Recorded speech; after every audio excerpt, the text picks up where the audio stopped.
A Câmara Municipal de Natal dará posse amanhã a 4 novos vereadores que assumem as vagas deixadas pelos parlamentares eleitos para o Legislativo Estadual e Federal. É o caso da nova vereadora Divaneide Basílio, do PT, com quem eu converso agora sobre este e outros assuntos.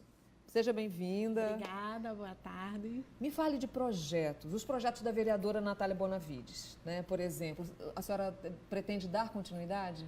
Com certeza, nós estamos num processo em que o legado histórico que o PT acumulou na Câmara Municipal tem que ser continuado, né? E claro, temos que agregar novas proposições, mas nós não podemos deixar pelo meio do caminho as conquistas, né? Desde a época de Mineiro até agora com Natália. Eu acho que a gente tem uma longa história na Câmara Municipal e a gente tem que fazer com que isso seja qualificado. E em relação aos seus projetos, às suas propostas, claro, me fale um pouco qual a sua filosofia, o seu foco nos próximos 2 anos aí na Câmara? Nessa empreitada, né? Então, nós estamos assumindo para trazer também nossa identidade. Acho que a primeira grande coisa é falar de que nós somos a representação de um segmento nessa sociedade que vem das comunidades, sejam as mulheres, a juventude negra, as periferias, e acho que esse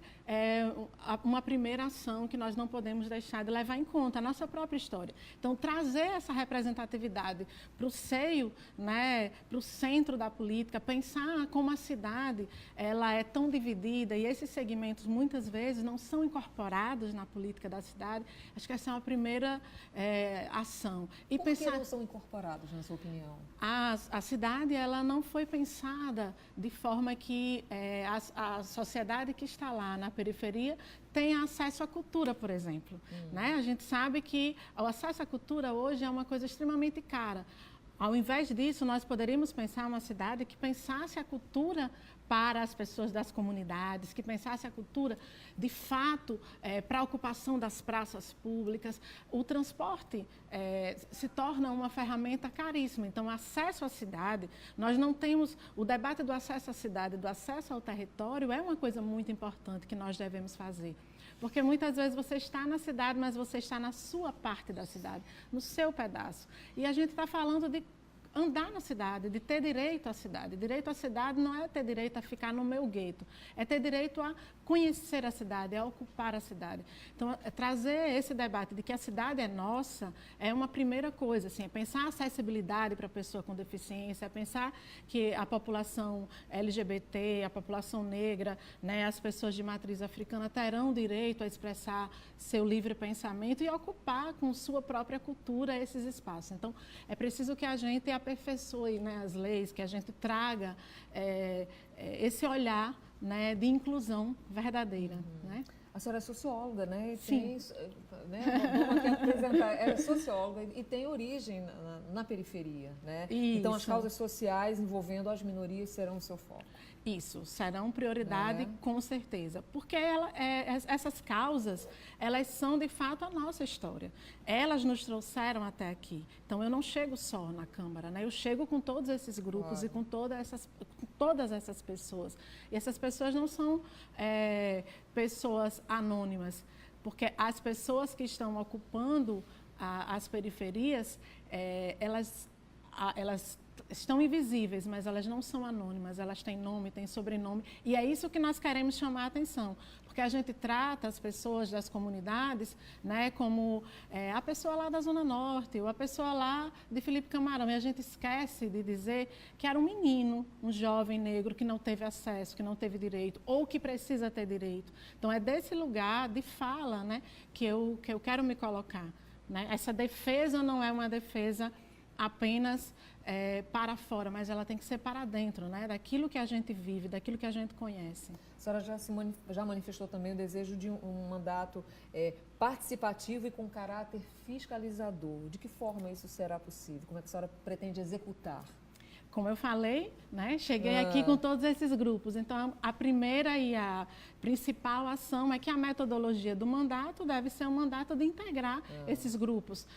Por exemplo, quando nós organizamos nossa campanha, nós tivemos aí uma série de rodas de diálogo temáticas. Discutimos sobre juventude negra, discutimos sobre mulheres, discutimos sobre acessibilidade, meio ambiente, saúde integrativa, saúde mental, solidariedade aos animais. Então, é preciso pensar que a cidade é de todos esses segmentos. Se ela é de todos esses segmentos, a gente precisa debater com esses segmentos. Como é que você vai discutir o planejamento urbano se você não dialoga com as pessoas que estão na universidade, por exemplo, produzindo conhecimento sobre isso? É preciso que a gente saiba que um mandato participativo, ele tem que ouvir as pessoas, né? Mais do que falar para elas, é ouvi-las, até para produzir, né, proposições, até para trazer ações novas, para aperfeiçoar as leis. É preciso que a gente conheça a realidade, mas que a gente também dialogue sobre ela.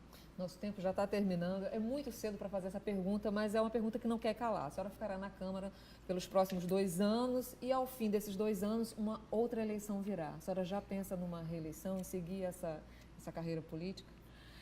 Nossa trajetória, ela já está inserida nos espaços da política, independente de ter ou não mandato. Não exatamente no legislativo, né? Não exatamente no legislativo, mas eu acredito que chegar até aqui tem um símbolo para as populações que nos trouxeram até aqui. Então, assim, ser a primeira mulher negra a ocupar a Câmara, para mim, não é apenas um ato simbólico, é um compromisso político-social. E eu não posso abrir mão desse compromisso, nem agora, nem depois. E se nós pudermos seguir adiante com esse debate, nós seguiremos com certeza, porque essa é uma ação que é coletiva, esse é um debate que nós temos travado no interior do diálogo com esses grupos e certamente não abriremos mão de seguir com esse debate. Em 2015, a senhora foi secretária estadual de Juventude do governo Robson e criou o Conselho Estadual de Juventude.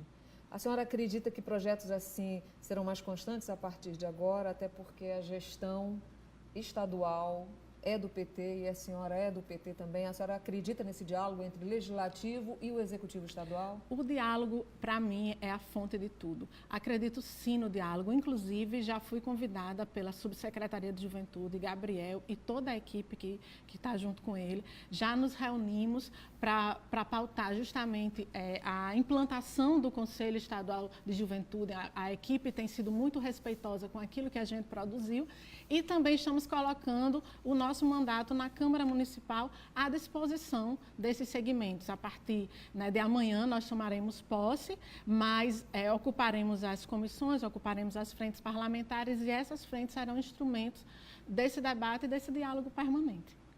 Muito bom. Muito obrigada pela sua participação também. aqui no JD. Divaneide Basílio, nova vereadora de Natal pelo PT. Muito obrigada pela sua participação. Obrigada. Jornal do Dia está terminando, gente. Outras notícias no Jornal do Estado, às 6h20 da noite, também no nosso portal, op9.com.br. Obrigada pela sua audiência, uma ótima tarde. A gente se encontra amanhã.